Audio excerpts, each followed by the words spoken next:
Marie and I have some glossy photos I could send. No paperwork involved, just the picture. I'm trying to start off a little light here because my story it gets a little heavier, not as heavy as some of the subject matter you've been listening to, but in general, it's a good story and a happy story. So, I saw this t-shirt the other day I picked up and I wear sometimes to the gym. It says, "Keep staring, I might do a trick." I thought that was good. I get that a lot. People, they don't think I see, but I see them going, they want to know whatever. They don't come up and say, "What happened to you?" Which I would love them to say. But no, they just stare. I had a little kid, BJ's. I'm here, and here's the end of the counter. And this little kid got away from his mother, and he comes running around the corner, escaping from his mother, and he sees me, and he just screams as if he saw a monster. I felt so terrible. I think that parents should teach the kids to handle that kind of thing a little better. So, my mission here today is to tell you about the story about becoming very close to being killed in a fire mishap, how I managed to survive, and how medical and spiritual intervention was my key. It's a story with a happy ending. First, there's really no good reason, medical reason, that I survived. Doctors said to my family, "Please get prepared for the worst." But it was my faith and power of prayer that helped me heal and overcome. My family's been in the apple business for about 5 generations. We have about 10,000 apple trees. We grow apples, peaches, pears. It was just another beautiful day at the farm. It was June 16th, day after Father's Day. I love what I do. We farm apples. It's a whole lot better than farming cows. Those guys get up way too early for me. And animals. A much more civilized way of growing something with the apple growing. It's a great way of life. I really love it. My task that day, if this accident happened, was to mow the orchard. So what happens is that I get on the tractor, I put the mower on, and I go out and mow, up and down every row. There was nothing bothering me, beautiful sunny day. In the middle of the afternoon, I came down to my mother's house, the farm area, got some iced tea. She said, "Mark, don't go back to work. You've worked enough." My father was off that day, my brother was off. And I was the only one working. And I said, "No, I gotta go back and do some more work." So I went up to the orchard and did about a couple more hours worth of work. About 4:30, I said, she's right. I should take a little bit of time off today. Nobody else is working. So I come around the corner with the tractor, and I came around this corner that I've been around many times before, and the tractor just starts tipping over. And it just dumped me on the ground, and this big tractor just came right down on top of me. And it drove me about a foot into the ground. And of course, my first instinct was to try to get away, but there was just no way of getting away. And I tried to squirm out from underneath this, 7,000-pound tractor, but there's just no way. It came right across my left hip here, and I knew I was very, very in a lot of trouble.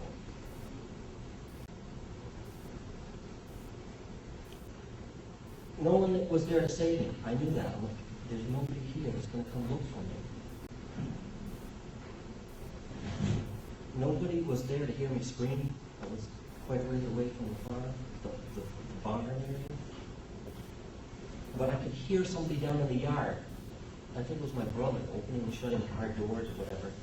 And I thought, oh my God, this would be the time for him to come and save me. But, and my wife is very, I'm a big habitual guy, and I'm hungry all the time. So at 5:30, Mark should be here because the food is on the table, not on the table. And I gotta call the firemen and stir them up down there. Why isn't he around? And they were all saying, well, I don't know where he is. I don't. Then my dad came home from a wake. And Gloria's been calling, wondering where Mark is. And my dad's like, there's his car, and there's no tractor here. And it dawns on him that he felt something was wrong. And this was 8:30. All right, do the math. 4:30 to 8:30, I was underneath the tractor. And awake the entire time. But I just couldn't believe, I thought to myself, this can't be the way it's going to end for me. I can't believe it. How this place that I love so much is going to be the end of it for me. And I thought, this is it. Nobody will know what I was thinking right at the end of my life.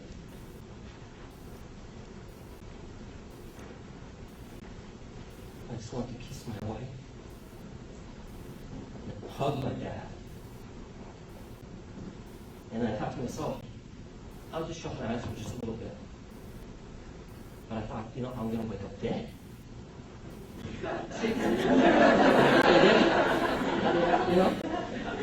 Very odd thing to say, but that's what I thought. Just let me rest. I'll be resting for a long time if I shut my eyes. And I thought to myself, there's this weird things happen when you're underneath and this kind of feeling comes over you.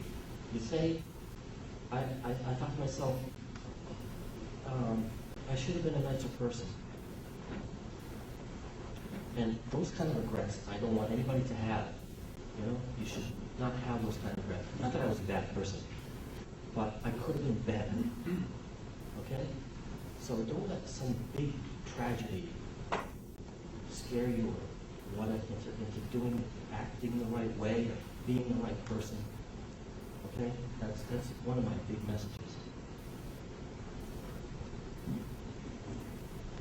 My dad came home finally and started looking for him, and I could hear the car coming. And my dad comes up and he drives right past where I was because I was low and he was over here and he couldn't see me. And there's a feeling where somebody goes right by. I think the guys in the Titanic, they're out in a life raft, and here comes the helicopter, and they wave, oh, you're going to come see you, and they don't. They go right by. That devastating feeling. So that's another crazy feeling. What a despair that was for me. But he came back around, and boy, was I glad to see him. They slid. They got another tractor to slide, cut the chain, and pull that tractor up so I could slide out from under. And that's the last thing I remember. Good thing there was a helicopter. Took me to UMass Medical. And, it's a trauma one place, and they took good care of me. And I say, well, isn't technology great? A helicopter, because I would have never been here if there wasn't a helicopter to take me right away. They kept me asleep for like a month, right? While they did all these things to me. I found out later they had to do amputation in stages. That's no fun to hear, but they had to do what they had to do. The reports were that I suffered from, you're mostly nurses here, right? Doctors, nurses.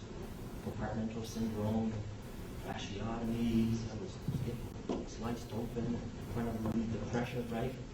Isn't that what they do? And so I had all these cuts, and it was just traumatic. I was sick.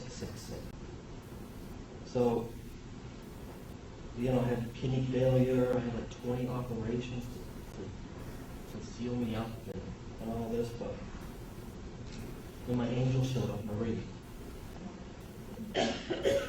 And she was my wife's support system the entire time in the hospital. I mean, she works.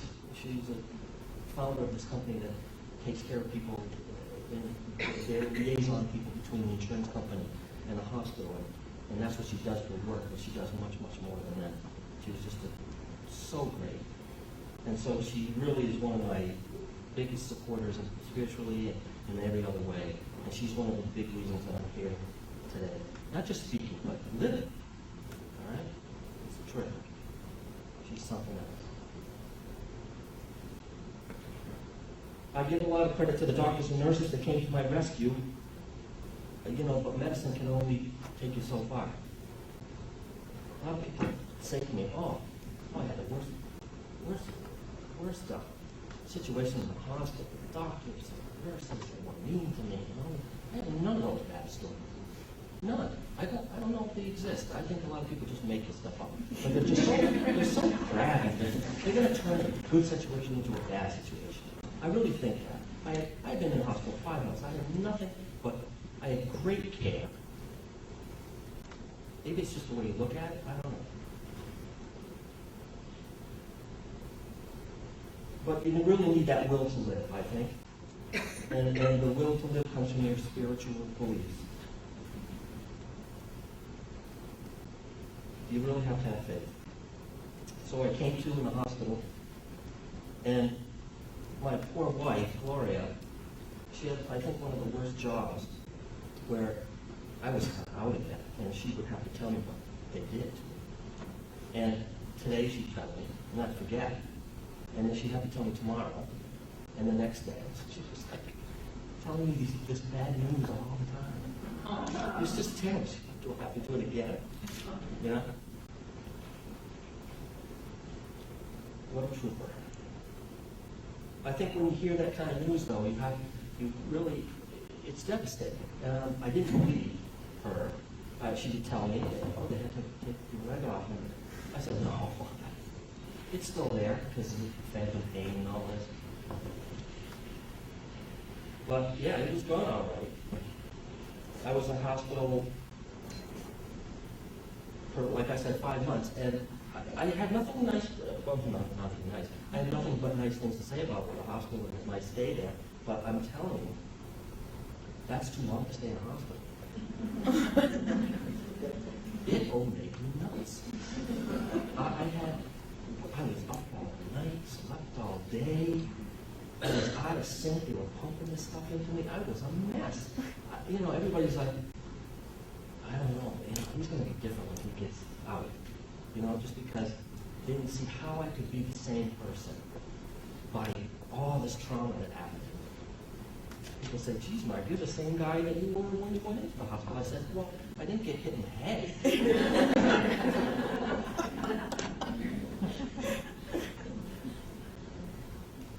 When I came home, I came home Thanksgiving time, from June to Thanksgiving.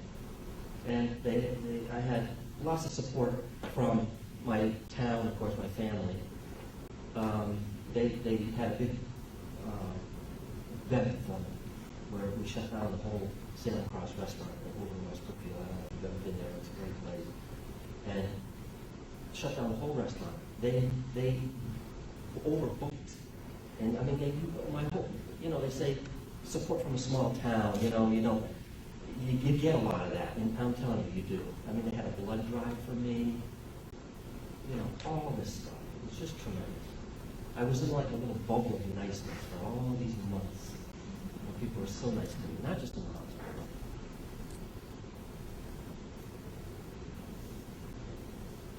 But the end result is here I am. It's been a long road. But I did want to talk a little bit about how my family helped me through it too. My wife says I'm the golden child. And it really devastated everybody, but my family said, we don't care how you are, at least that you're here. 1 leg, 2 legs, whatever. That's the kind of love and support that I have at home. I was married about 6 or 7 years when this happened. I married this beautiful Colombian girl, Gloria. She says that she only goes to guys with 1 leg. She says, I'm definitely going to go to heaven, no matter what I do now. So, I'm trying not to. very, very lucky. But the mission, my message, is that you really need faith. You really need faith in however form it takes. Prayer will maximize your healing, mentally and physically. From my experience, I know that what helped me, it was the medical and the spiritual, and I'm here today because I believe in both. People say to me, boy, you're really lucky, and I said, boy, I should. It's just coming with. I don't really think about my situation too much anymore. I mean, I'm frustrated sometimes when I can't do certain things, but in general, I'm good. People need others to care about them and to pray for them. That's really an essential part of life.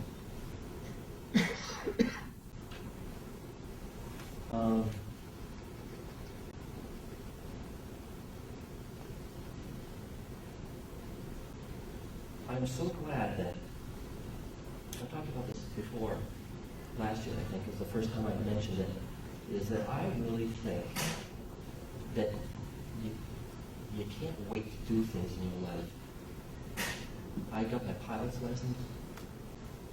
I was into boating, so I got my captain's license, and I did that for a bunch of years when I was younger. I just turned 50. And this happened to me when I was 40. So think about that for a minute. You really need to do the things you want to do. Don't put them off.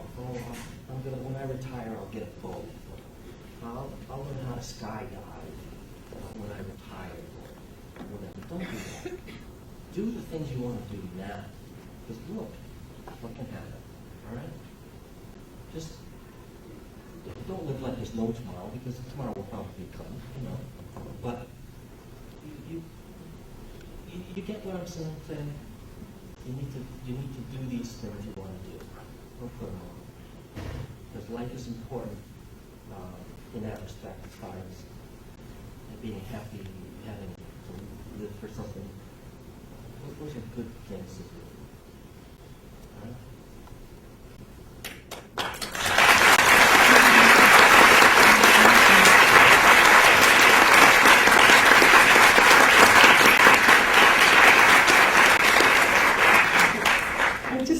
To say a couple words about Mark, because I've been his nurse 10 years, and he's been my nurse for 10 years.